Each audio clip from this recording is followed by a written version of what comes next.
Okay, if you want to make your own sluice spots, there's a few ways of doing. I use nice chick plate, aluminium, or whatever you're called over there in America,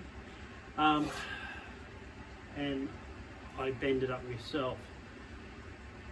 If you don't have the equipment, maybe you can take it somewhere and get it bent. That's one way out of it.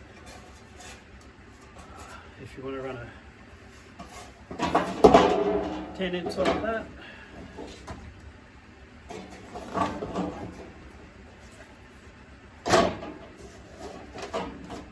you can run the clean-up map. Just clamp that on that end, works fine.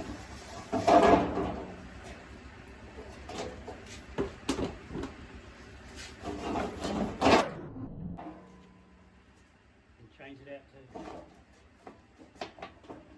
whichever matten you want on the day.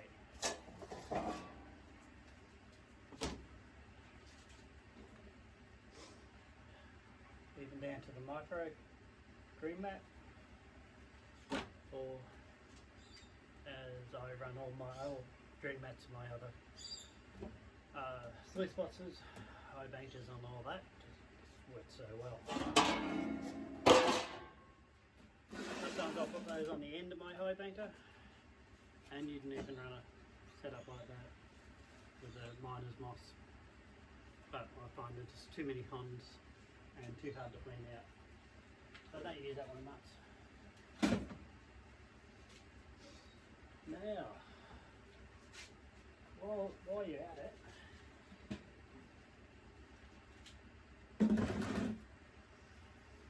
I got this out of a refrigerator. I cut it so it fits in neatly. We even have a couple of wings on the end. Now,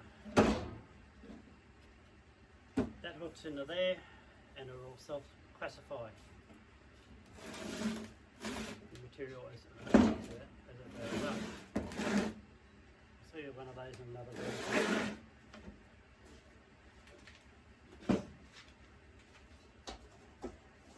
You can go down to your aluminium supplier, they'll probably do offcuts of something like that, and you can get that in a 6-inch. So your 6-inch maps fit straight in. Couple of holes, paint your green mat on or whatever mat you're using at the time.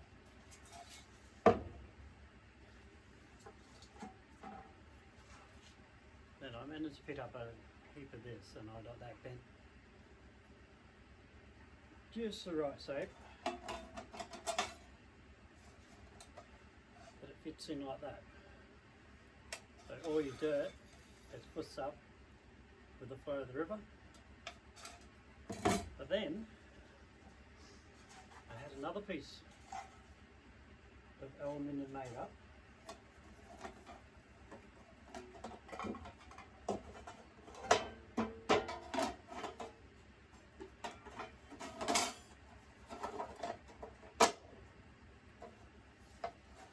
Like that. Now, as you're feeding dirt in this end, it just self-classifies straight over the top. All the fines are into there, and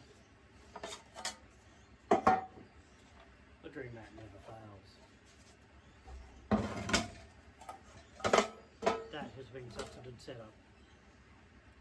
I actually wouldn't mind making one of these up maybe in a 10-inch. I'll see if I can get the material to do that. As you're looking around, this was a pallet, heavy duty plastic.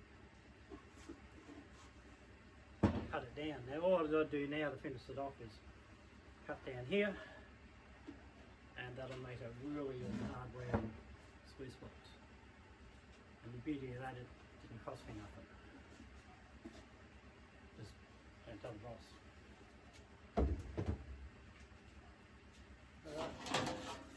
So I make these up in various slightly different sizes. Some of my mats are slightly different size, and then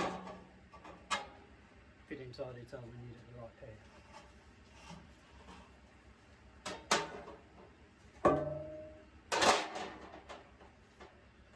that's made up of the strap material lying around. So you did this stuff here, paint it with a chalkboard paint.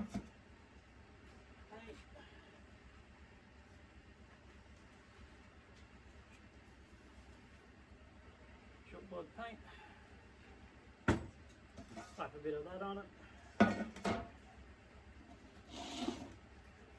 Got the very, very fine mat.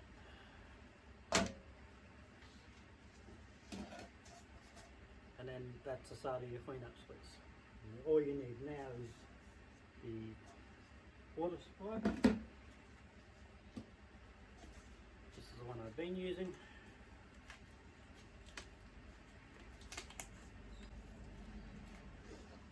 I'll find a knife, but don't tell anyone I got one.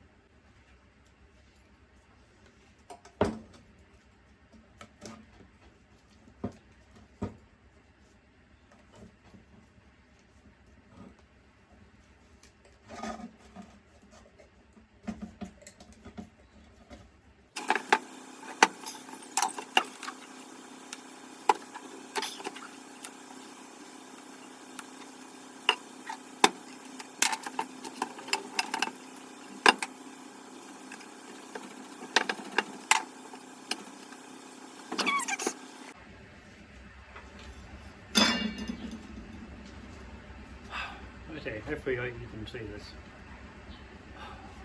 All the fittings I use, doesn't matter how big or small the pitch equipment is, they all run the same size.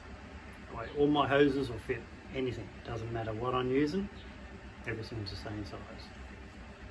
Okay, there's a valve there. You don't really need the valve if you've got a speed controller, but anyway. Then that just goes straight into the back. All that is a bit of handle, another bit of handle on the inside, handle there, and then there's a piece of handle in the middle.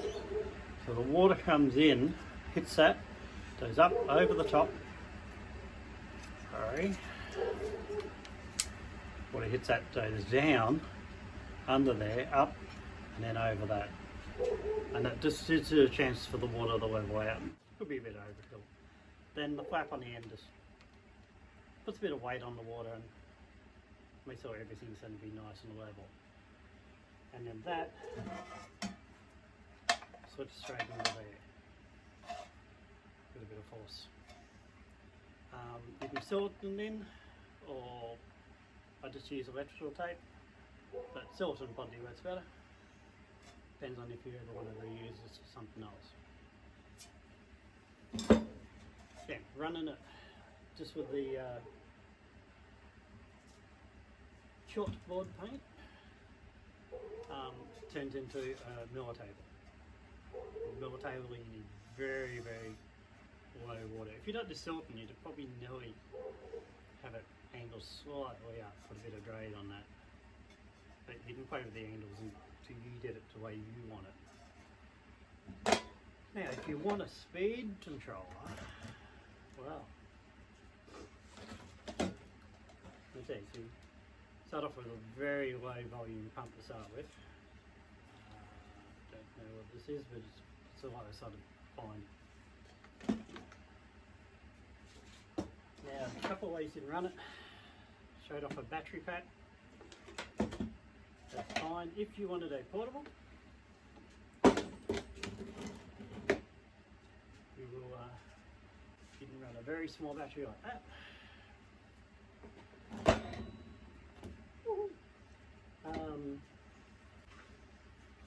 You could mount a solar controller inside there and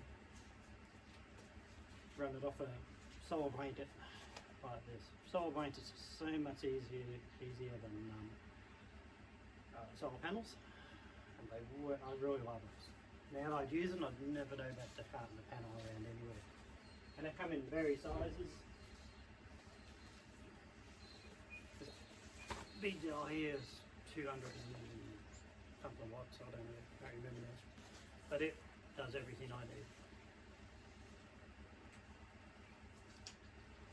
I'll do away for a week, and that'll just run my whole camp. Anyway, so that's one way of doing it. You do run blanket, solar controller, does need a battery to make it work, and then just somewhere to plant your batteries on. Now, you can buy a speed controller. This one's about 30 amp, I think. Easy to hook up, there's just 2 ins, 2 outs. Put that in there somewhere, and then that'll give you speed control over the pump speed. If you want to see this all put together or whatnot, just give me a yell, because I really don't need one at the moment. But if enough people want to see it, then I will do that. Now, the other way of doing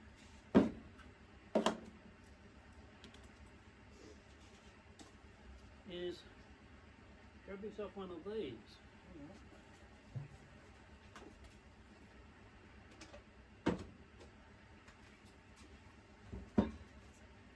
Right. Hope you can see that. All this is a Ryobi USB output. Not very dear to buy. Ryobi might not going to be like me for doing this, but anyway.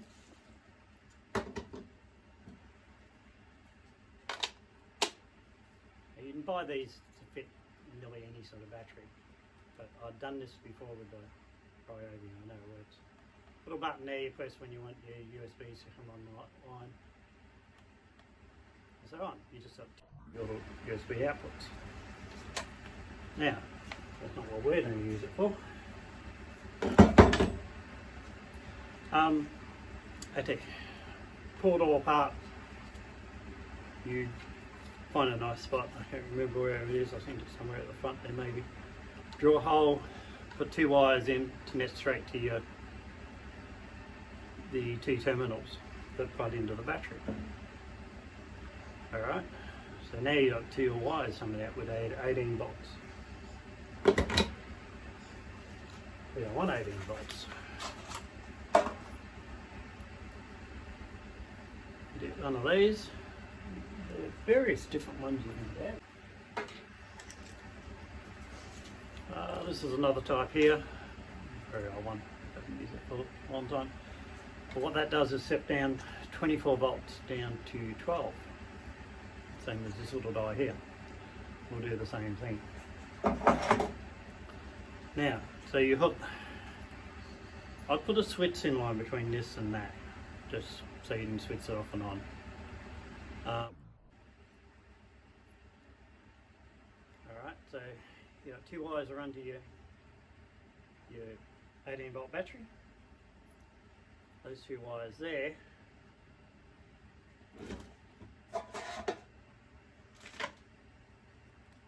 put into your speed controller.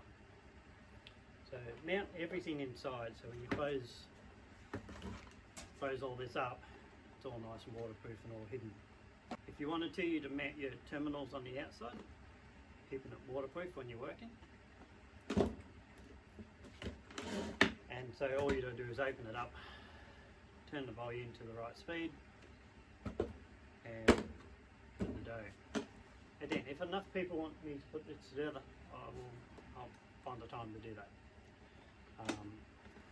But it's all pretty simple. You just need one. These are not that dear, $20 or something. One of those, your drill battery, step down unit from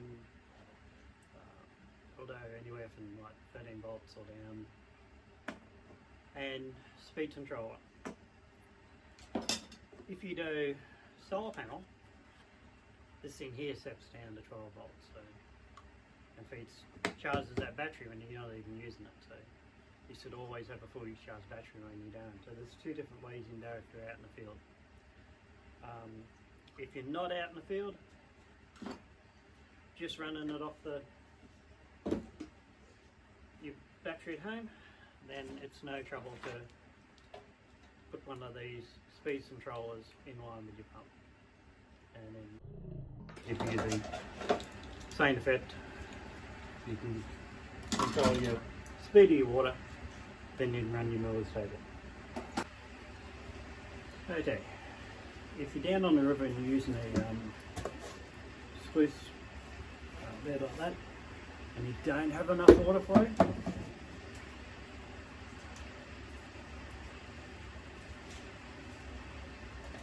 something like this with little pump, a little bit of hose, maybe you can recircle the water just enough to keep it moving. That's not what I made it for, but it's something to think about. And if you're using the smaller one,